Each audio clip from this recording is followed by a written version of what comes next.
Okay. Hi, everyone. Good evening. Welcome to the third episode of TRASAL Talks. And I am Purnima Janakiraman, your friendly neighborhood moderator, actually. And I'm also the director of TRASAL Literary Collective.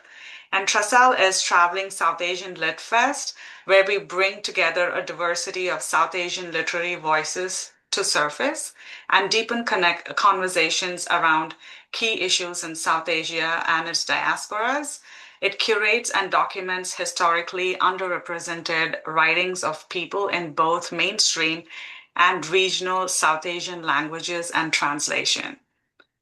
Please help me welcome Elora Halim Chowdhury, who is a scholar of gender studies and global studies, whose work focuses on transnational feminism, human rights, and South Asian politics. And also, her research explores how issues like war, gender, and justice are represented across cultures, especially through media and storytelling. And Elora has also received several prestigious fellowships, including a fellowship at the Newhouse Humanities Center at Wellesley College and a senior research fellowship from the American Institute of Bangladesh Studies. She is also a former vice president of the National Women's Students Association and has held Mellon and postdoctoral fellowships focused on minority and gender studies, as well as co leading a Ford Foundation funded project on feminism and religion. Welcome, Elora. It's so lovely to have you here with us. Thank you. Thank you for having me. Yeah, of course. And to begin, could you share what ethical encounters means to you and why you chose this title for the book? Okay. Well, again, I want to thank you, Trasal, also Alka Kurian for this opportunity to talk about this book, which in a way now is several years past publication. So this thinking about uh, today's conversation also, made me go back to it. And your questions um, are very thoughtful. So I appreciate that. So, the title, it's really an engagement with feminism and human rights and how these are featured within the mode of cinema and cinema of protest, cinema of justice, women's cinema, oppositional cinema. These are various categories of cinema that I explore in this book. So when we think about the term encounter, it can be a meeting of chance, it can be a meeting of difficulty, a confrontation, a reckoning. Um, and when we think about human rights in discourse and practice, it often deals with very sort of paradigmatic frameworks of treating with loss and extraordinary violence and traumatic birth of a nation. Um, we think about processes involving redress, restitution, criminal trials, enumeration, the loss of human lives. Um, However, in ethical encounters, I think about other ways of expressing human rights and just ways of thinking about gender and healing and trauma in the context of war and in the form of cinema. So, I want to share a little bit about the context of Bangladeshi cinema and particularly war cinema. So, Please. as you all are aware of, that Bangladesh became an independent nation in 1971 after a long and very violent war. And cinema at the very outset way of documenting the atrocities in the time of war. So even as the war was unfolding and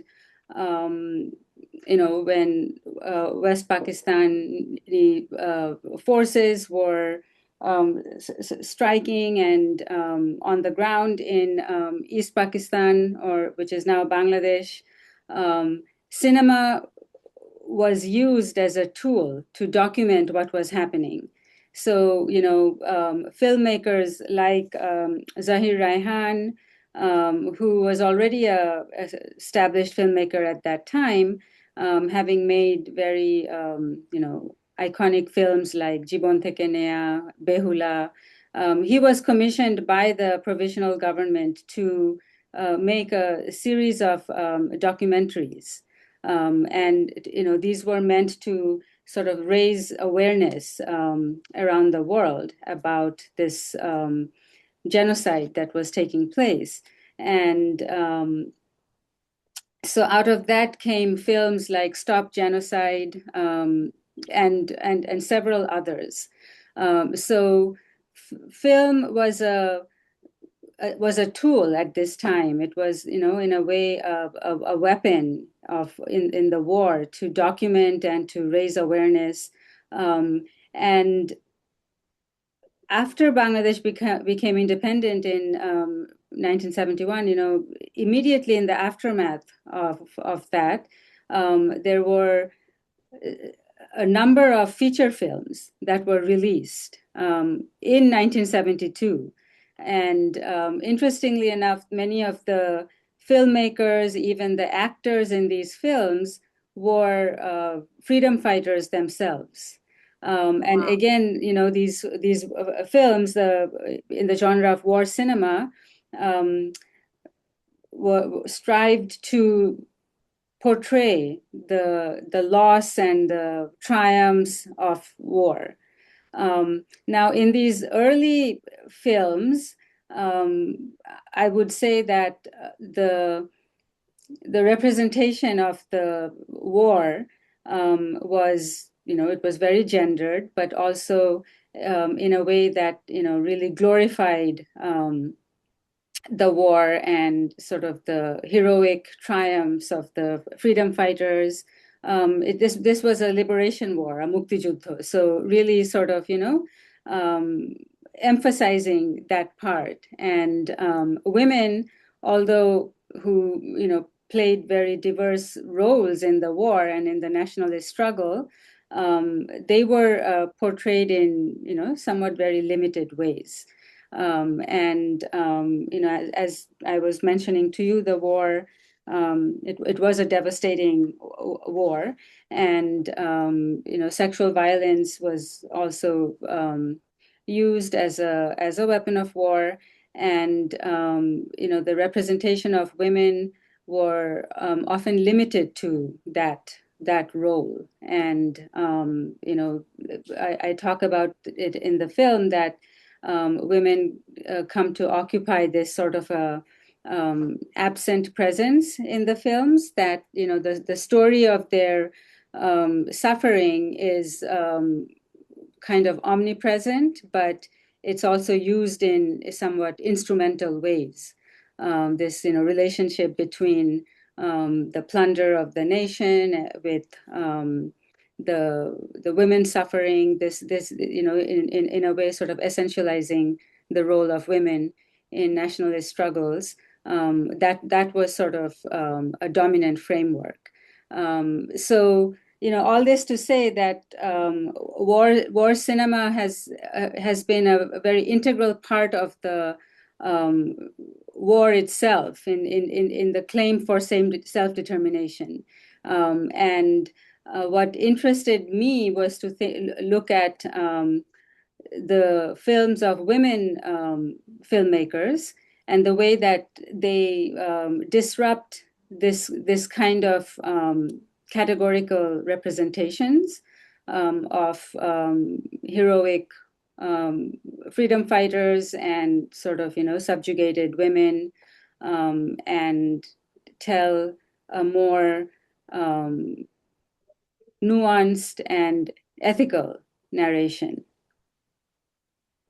Yeah, exactly. Thank you for sharing that. And you've kind of answered my next question too. Like, what stood out to you, on how women were portrayed in these war narratives? And it's very interesting, at least for me, that how war that happens everywhere where there's war violence. It's interesting how men are portrayed as heroes and who bring the nation forward, and how women don't, even though women might be working in the background. And in fact, they're used, like you said, mostly on as a sexual, um, how do I say that? Used for sexual violence, just so that it's almost like teaching the other community a lesson in a way, right? In such horrific manner.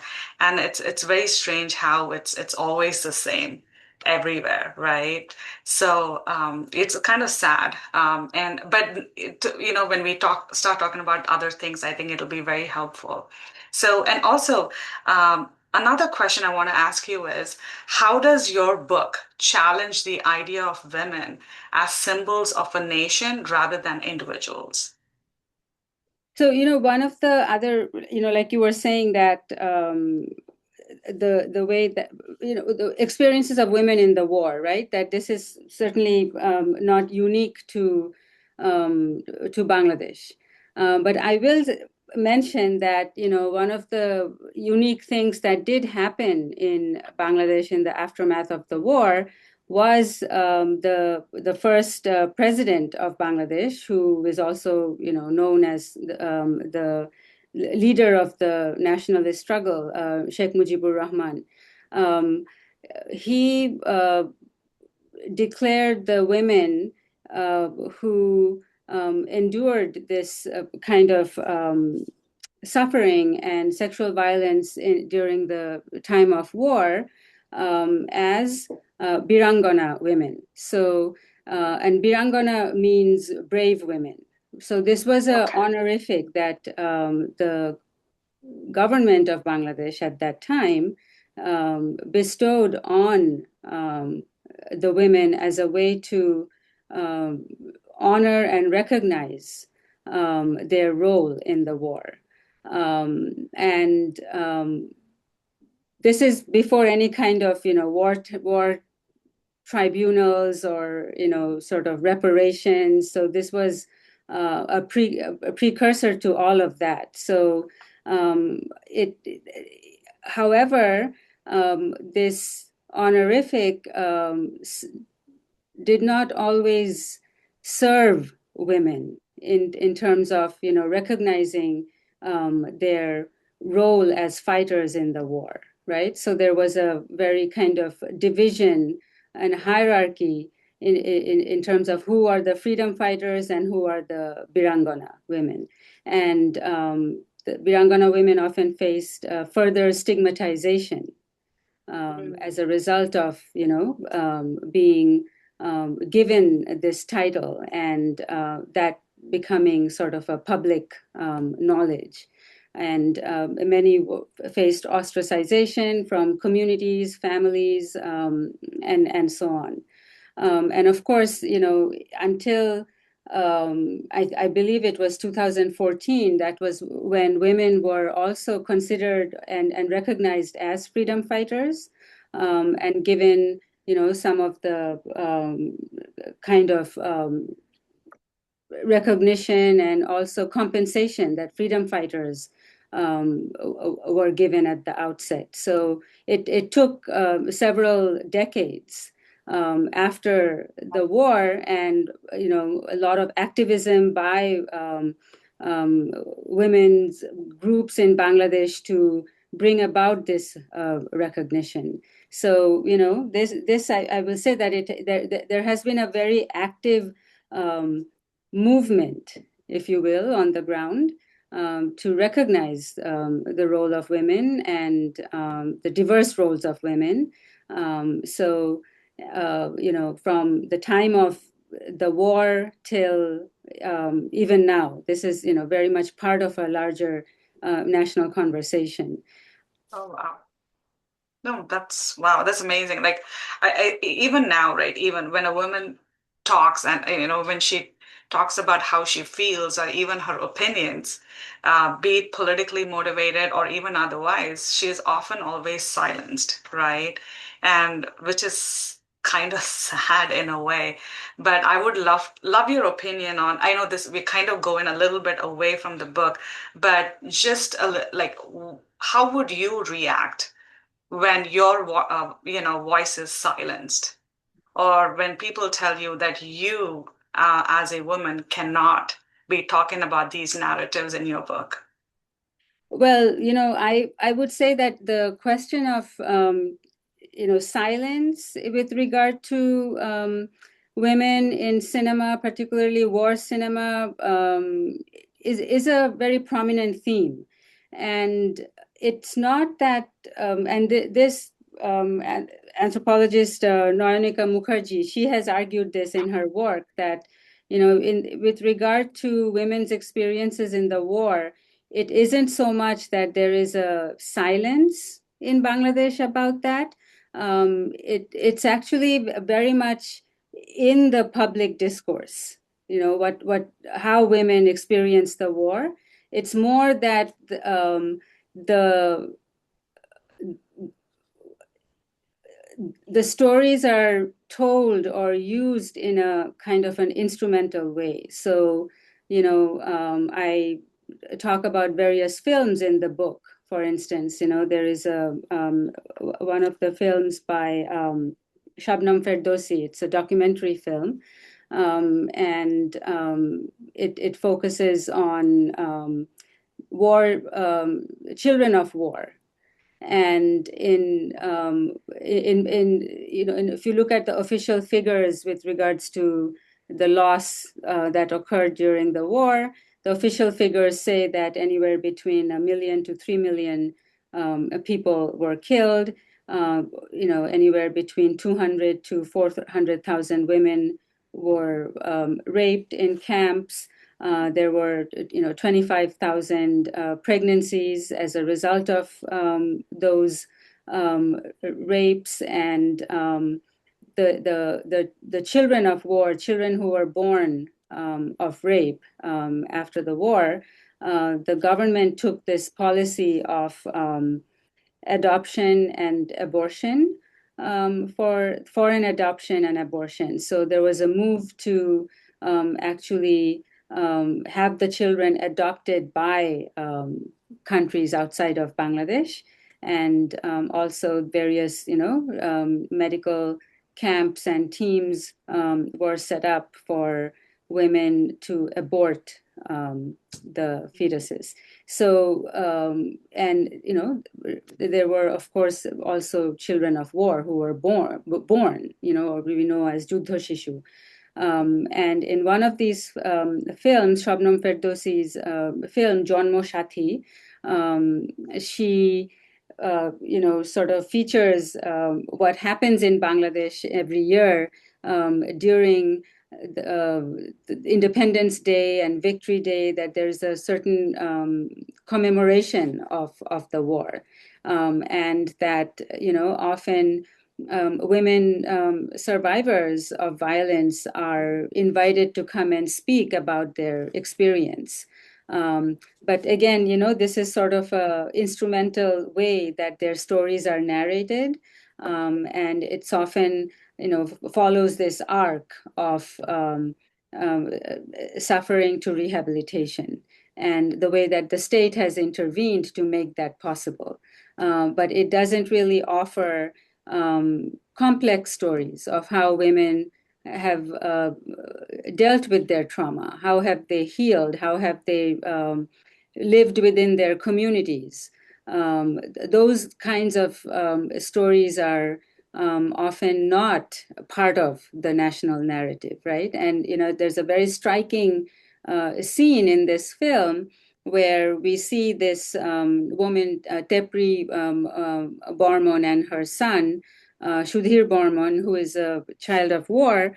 They are invited to come to Dhaka at the press club, where there is this event happening to commemorate the Victory Day, 16th December. And Oh, you see that, various NGOs and organizations are present to represent the work that they're doing around rehabilitation of war survivors. And, there is sort of a stage where all the um, officials are seated because, they're going to be speaking about the various initiatives that they're involved with. And the invited guests who are Tepri Burman and her son Sudhir Burman, they're seated within the audience, and when they are called onto the stage, particularly the Sudhir Burman, who is the Juddha Shishu or the child of war, he is kind of an afterthought. And he comes on stage and he talks about how he has lived this life of poverty, and that he doesn't really feel accepted within the community, and he's really literally at a loss for words on stage. So it's a sort of a stark reminder that it's not so much silence around the losses, particularly the losses and suffering that women and children of war also went through, but it's a way that their voices are represented within a certain framework that exactly. serves the state, or that serves this sort of triumphant narrative of the war and liberation. And I think that's what I want to emphasize in the Absolutely. work. No, absolutely. Thank you so much for that because not everyone really understands it, right? Because we've not experienced it. So to, have that perspective really helps. So, I mean, do you think films about war can ever truly represent suffering without simplifying it? Why or why not? Mm. I mean, I would actually turn the question to ask that why do we need to visualize suffering in a way to evoke empathy or evoke a kind of connection, right? Because that is the purpose here. The genre of film that we are talking about, it's these are narratives for justice, right? And it's a way to reckon with harms that have been done to a whole, a group of people or a certain population, and to really um, feature that harm that was done, and to imagine a form of redress or justice. Why do we need to feature suffering in very spectacular ways? So that is the question. And I think that some of the films that I'm working with that I find really fascinating tries to disrupt that kind of a paradigm within human rights cinema, that to be accepted as sort of the worthy victim, or the enthralled subject of human rights. One has to show the pain and the suffering. And I'll give you another example. Actually, it was the film that really drew me to this work. It's a film by Rubaiyat Hossein and Meherjan, which was released in 2011, I believe. And the story revolves around four women and their experiences in wartime and post-war time. And there are various kinds of relationships that this film features that disrupts the kind of telling that we are habituated to in terms of war cinema. So you see that the film opens with a war child who returns in search of her mother. Um, and while we know that children of war were set up for foreign adoption. And there is this sort of famous line that is often cited, that the same president, Sheikh Mujibur Rahman, who gave the honorific Birangana, or brave women, to women survivors of violence after the war, also is known to have said that children of rape should be sort of sent out for foreign adoption, because they were somehow tainted by the blood of Pakistanis, and that they were not really welcome as citizens of independent Bangladesh. So um, it this film disrupts that kind of ejection of children of war as not quite worthy citizens of a liberated Bangladesh. When we see her return is actually embraced by her aunt in the movie, right? And it's sort of like this moment of reckoning and encounter, healing that occurs for both of them within a very sort of what I call a feminine aesthetic in the film, right? So not so much like war as heroic, and focusing on the triumphs of liberation, where we see that liberation didn't really carry forward for many groups in society, including women and war children.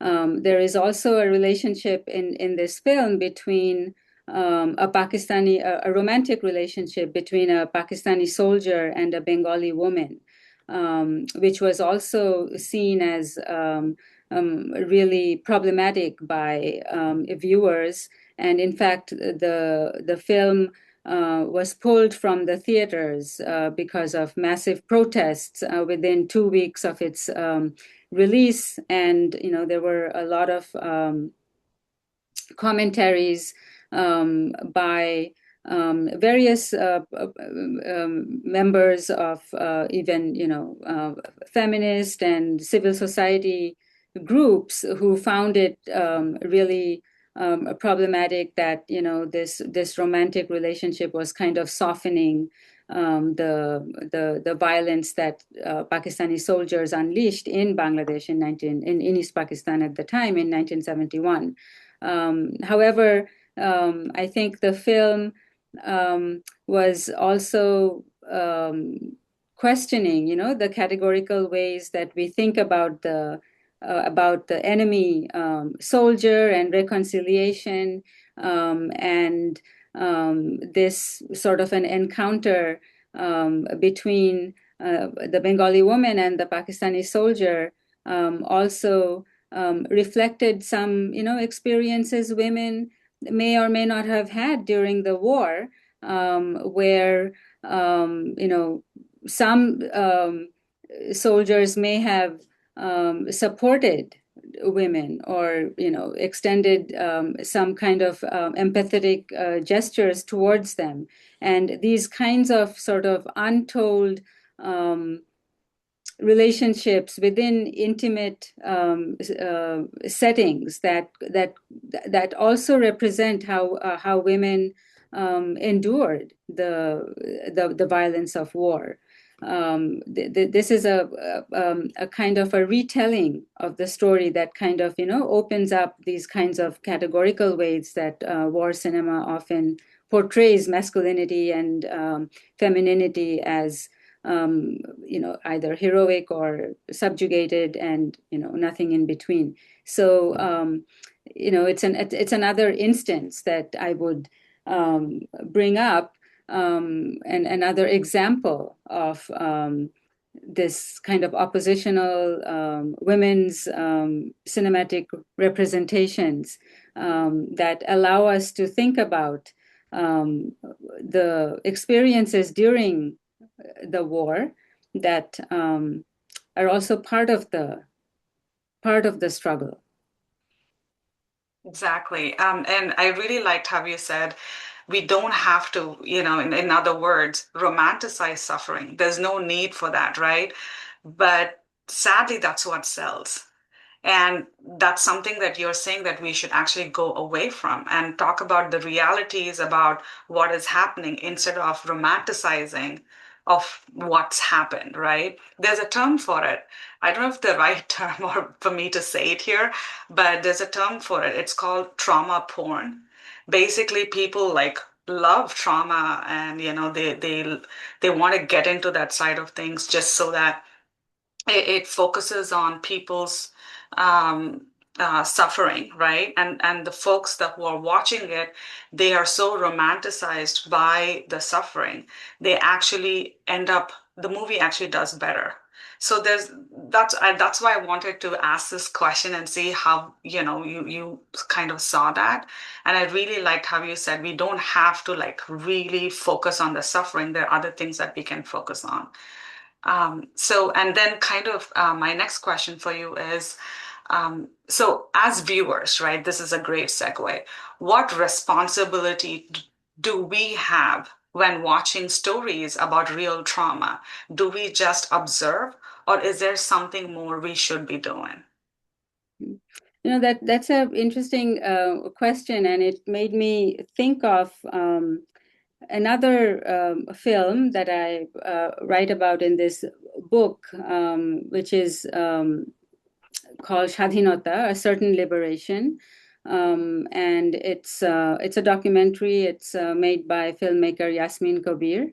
And it follows the story of Gurudashi Mondol, an older woman at the time that the film was made, that Yasmin Kabir follows. And she is um, Hindu, but from a minority community in Bangladesh, and she lives in within her community in Kopilmoni, Khulna, where the filmmaker goes to interview her and also sort of interview the community in the way that how is Gurudashi Mondol seen by the community too. And it's very interesting because um, as you talked about me reading a passage, and I think I would take this opportunity to actually read you a passage from the chapter where I talk about a certain liberation, Yes, Shadhinata, please. and the story of Gurudashi Mondol. She is, she's very much in conversation with the viewer in the film.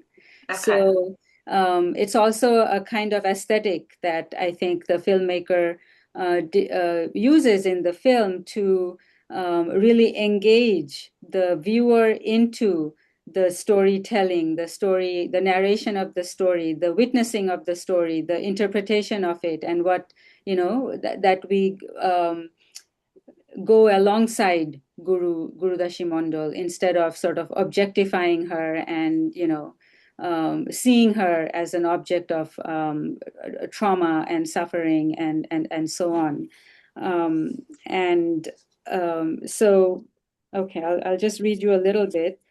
Yes, please. Um, Shadhinata is a story about a woman survivor of Pakistani military and Bengali collaborators' violence during the Bangladesh Liberation War in 1971. Notably, the title Birangana is never mentioned in the film. Although we come to learn Gurudashi Mondol was held captive and tortured by the Pakistani army and its collaborators. Furthermore, a confluence of poverty, patriarchy, military, and state violence is seen to shape her daily existence. Wartime violence and its effects are framed within a cascading continuity of structural violence. My analysis of the film contends that transnational feminist frameworks provide a reading beyond a story of trauma and survival that challenges colonial heteronormative and heteropatriarchal assumptions of what recovery, reintegration, and resilience should look like for women.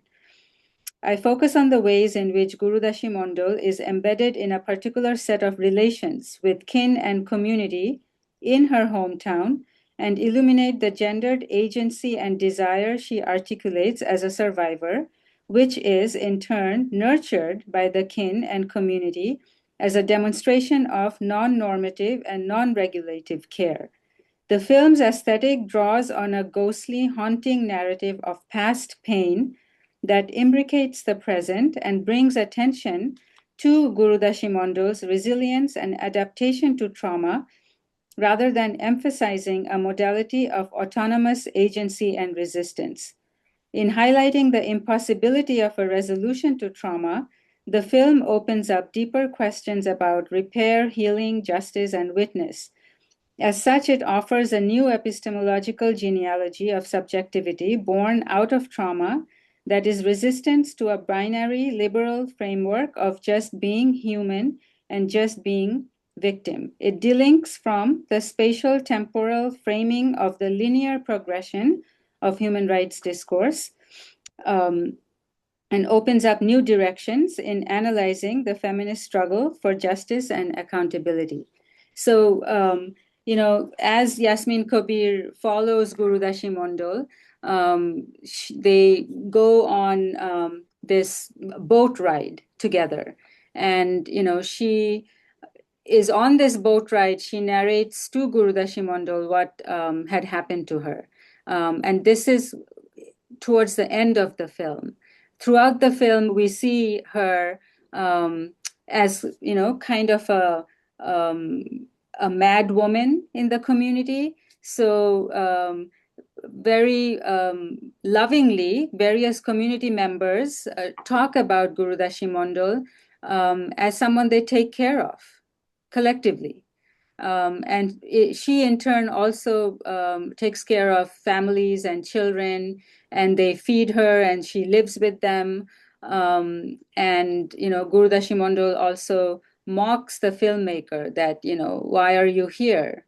Are you here from Dhaka? Did Sheikh Hasina send you? Did Khaleda Zia send you? These are, former prime ministers of Bangladesh. And again, I think she's referring to the various government officials who at opportune moments, like when the war is commemorated during Independence Day or Victory Day, they come in search of survivors who can speak to their experience for the consumption of the audience, that kind of human rights story that, yes, the suffering, and then the state intervened, and they have been rehabilitated and they're taken care of. So all of that is really disrupted and defied by Guru Mondol in this film, and she's directly speaking to the viewer. And towards the end of the film, she it's almost like she's beckoning to the viewer to come with her, and to go on this journey with her, and to really think of other ways that she has been taken care of, but not by these kind of narratives and interventions of the state and human rights organizations, rather by kin and by community. And there's a way that she tells her story, which and it's also the aesthetics of the film. Instead of what you were mentioning earlier, this kind of intense focus on trauma. Yes. It's more of a invitation to understand, or walk alongside Guru Mondol. Not so much even to understand. I would say that it's more of an invitation to walk alongside her, to share in the experience and the pain. Yeah, no, I would love to watch that movie actually. And thank you so much for reading from the passage. And I think it's so beautiful how, she creates this community. And in a way, that's what I get from it, right? I haven't even watched the movie, but you just telling me the story, it's like for me, it's like she's kind of healing in a way, finding her own community, and they are also maybe in their own ways healing as well. And I think building community is such an important aspect of our lives. And I think that's what the story is. At least that's what I think. I don't know. But I would love to watch that movie and understand from that perspective. And maybe one more question, and then we'll just open it up to the audience. And what drew you to this topic, and what gaps did you feel needed to be addressed throughout this work? What drew me to cinema and storytelling is actually my mother. Oh, wow. And my mother, was born during the war, and Oh, wow. my in 1971, as part of the genocidal violence that was inflicted in East Pakistan. One of the things that was happening was also activists and intellectuals were being persecuted and killed by the God. Pakistani army and Bengali collaborators. And my father was a professor, and he, along with many of his colleagues and associates, they were, both sheltering one another, but also their lives were in danger, and they had to um, go into hiding for some time. And my mother, who was pregnant with me at the time, and along with my older siblings, and they all went into hiding. And so I grew up hearing so many stories from her about the hardship and the struggles that the family endured during that time. And also, members of my family also died in the war. They were killed in I'm the sorry. war. There were many suffering and losses within the family. And so I really, grew up in a community where the the shadow of the war was always there, and these were very gendered ways of narrating the war. So my father, who was a academic and an activist, he and his associates, they would always talk about the nation building, right? And the political leaders and those kinds of stories. Whereas, right in the next room would be my mother and my aunts, and they would be narrating stories about, what was life like Exactly. in that year, right? Like how was the food rationed, how there were curfews, people couldn't leave their homes, they couldn't go out to get essentials. That there were blackouts happening. These sort of everyday stories of hardships during the war. When we were growing up, in Bangladesh, every Friday there would be a film that would be shown on Bangladesh television, and these were often war cinema, really. So I, remember just like sitting and watching these movies and them being so formative of Yeah, my own consciousness, and being what it means to be a Bangladeshi, someone from an independent nation after this sort of liberation war, and so these stories really stayed with me, and inspired me to write this book, but also really looking for stories that help us imagine the history and also the future in a different way, not from sort of the nationalist triumphant telling of the story, which ultimately does not really, honor or recognize the way that the war also did not liberate, right? Yeah, And that this is an ongoing aspirational project of justice. exactly. Thank you so much for sharing that. And I am very sorry about the losses that you encountered and your family as well. And so we do have a question in the chat, and let me read that out to you. So this is from Alka. So she asks, since the advent of social media, we have been witnessing the most horrific forms of state-led violence performed on ordinary people.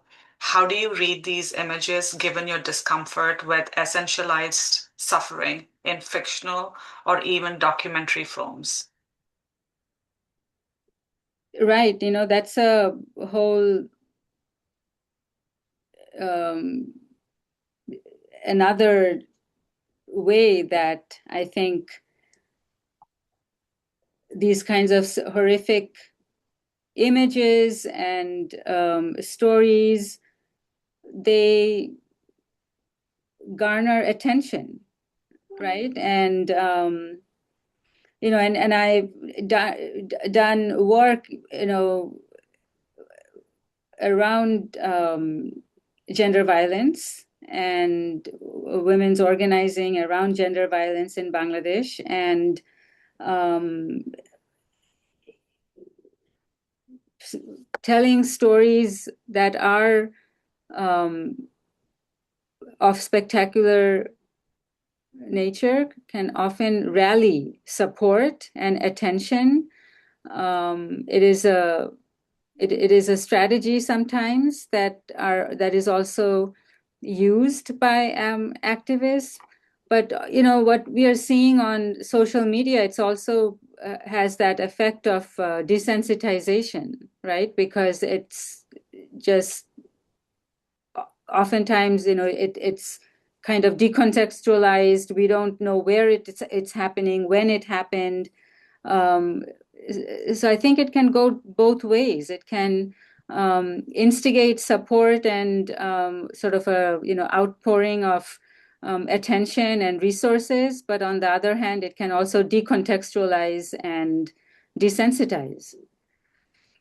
Yeah, absolutely. And for me, it's so overwhelming. I have absolutely uninstalled all my social media and I've been on a detox because it's too much. Sometimes it's just too much for us to take in, right? And there's another question. And Alka, did that answer your question? Please feel free to get off your, unmute yourself and Yeah. yeah, ask the Yeah, question. yeah, it did. It did. I think the thank you so much, Elora, for your response to that. I was only thinking about the significance of witnessing suffering. Um, so for example, what we read in the cold narratives of history textbooks or political science textbooks does not give us the kind of insight into the emotional and the lived reality of human beings, the ways in which the suffering was lived by people involved. So I was only coming from the point of view of witnessing suffering. And on the one hand, I do understand that the portrayal of suffering can be deliberately romanticized or essentialized. I just wanted to sort of talk a little bit about the centrality of that lived experience that can only be portrayed through those images, which would not be possible otherwise. I don't know whether I've complicated my question or not, but I wanted to just sort of contextualize it further. Thank you, Alka. So we have another question from Pramila. Film is a powerful medium. You describe how making films about war also brings healing to filmmakers and to families who hear and have witnessed these stories. Do families talk about ways to heal? Well, actually, there's a really wonderful film, Itihash Konna by Shamim Akhtar. And it uh, revolves around this friendship between two women, one Bengali and the other Pakistani, who were childhood friends and who become estranged because of the war. And many decades after the war, the Pakistani friend Lala Rook returns to Bangladesh with the purpose of documenting um, war crimes, and she's working towards bringing recognition to the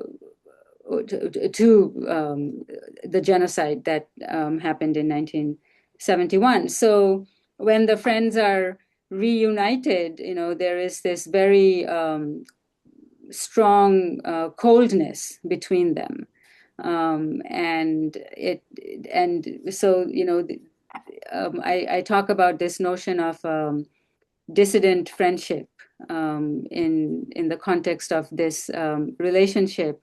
And what happens is that so much is revealed, right, within the family, and it happens within a context of healing and reconciliation among the two sides, between the two sides. And there's a sort of a wonderful moment in the film when the two friends are seated on a bed side by side, and they're talking about the war. And the Bengali friend Monica um, talks about it in the language of liberation, and Lala Rook, the friend from Pakistan, talks about the war as Bangladesh separating. So separation versus liberation, even in the language that they use to talk about the experience, there is um, so much that is revealed. There is also a war child in the family who comes to know of what happened to her mother as a result of these two women coming together, and the stories sort of coming out within a context of healing. So I think yes, and that is what both the aesthetics and the politics of women's cinema can inspire us to do, which is also look at interpersonal spaces and relationships as a mode of healing, especially when state level negotiations have not really resulted in any kind of meaningful recognition. Absolutely. Bidisha has a question for you. Hi, Yeah, Bidisha. hi Laura. Thank you for So, for a very captivating talk. Actually, my question is related to your last point about state negotiations not having really reached anywhere. I'm a political scientist and I do research on international norms and international law. And I'm sure you know that there is considerable evidence to show that the actions of the West Pakistani military constituted acts of genocide, including the systemic use of sexual violence. And at the time that these crimes were committed, there just wasn't any interest in the international community to address these issues seriously, although to some extent the Indian government tried, but they were pretty shut down because the West Pakistan government had a powerful ally in the US. Kind of the issue of whether there were serious war crimes, crimes against humanity leading up to and perhaps including genocide were committed. To what extent do you think that the filmmakers that you discuss sort of address that issue, like the issue of this being not just about Bangladesh and Pakistan and East Pakistan, but about something that speaks to a much larger set of global crimes? Mhm. Absolutely. I think, there is a critical space that these films are responding to, in the sense that regionally, the Bangladesh independence war is, from the perspective of India, it's seen as a war between India and Pakistan. In Pakistan, the history of this war is very much silenced. I was thinking about, what kind of cinematic representations do we have even in the region? And absent that, I think that, these films are really important in documenting, in historicizing the war and the atrocities, and it is part of this larger process of justice that I think the filmmakers are interested in, whether it's in the legal platform, as you are talking about, or within interpersonal relationships of healing. Yeah, thank you. And I really like the way that you presented this idea of justice, and I'll definitely be thinking about it in my research too. So thanks.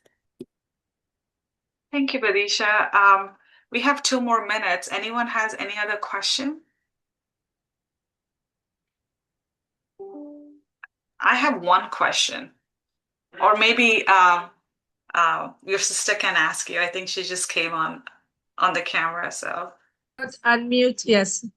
Well, I do not actually have a question. First, I would like to congratulate Dr. Laura for presenting all her findings, and then a critical analysis and all the question gave us very interesting questions. Since I live in Bangladesh and I also work on gender issues, I find Dr. Bidisha Bisha's question very interesting. She just mentioned that she's a political scientist, and she's also looking into the international rules, regulations, and the norms and customs to deal with such issues, particularly how they see Bangladesh war as, it was purposefully done, and the women were sexually violated because it was, as Ilora rightly pointed out, that it's used as a tool to demotivate the Bengali community the then time. How I find it is that till today, we are fighting to kind of make people recognize their contribution, these Virangana women who were commonly known as the war heroines. But the way we still perceive them as the second-class citizen of the country, and their contribution very meager, but their contribution was no less than their counterparts, the male freedom fighters. And I'll just make a little correction. It was not in 2014, it was in 2015 that for the first time, legally, they recognized these brave women, the war heroines, as the freedom fighters. In the 41 Birangana were recognized until today. I must say that when the political regime changes in Bangladesh, the way the women are perceived, not only the Biranganas, they are one category, but the other women, women from different socioeconomic background, with the political regime changes, the policy shifts, and the way the women are looked into, everything changes. So it has a lot to do with the political commitment.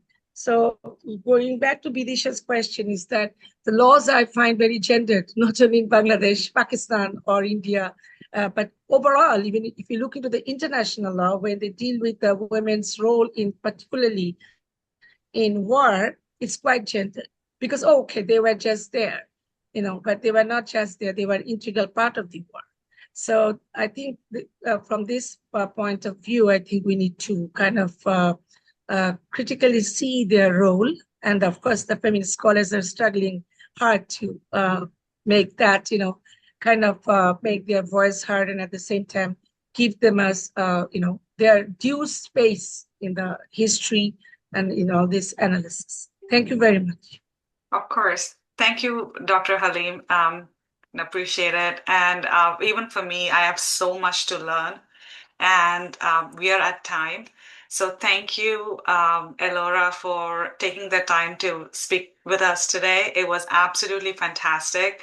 And this is something I have no idea of, to be honest. And now I would love to dive deep into it and learn about, the histories after partition and how they affected not just India, but also Bangladesh and Pakistan. So thank you so much. This was absolutely wonderful. Thank you. All right, everyone. Bye.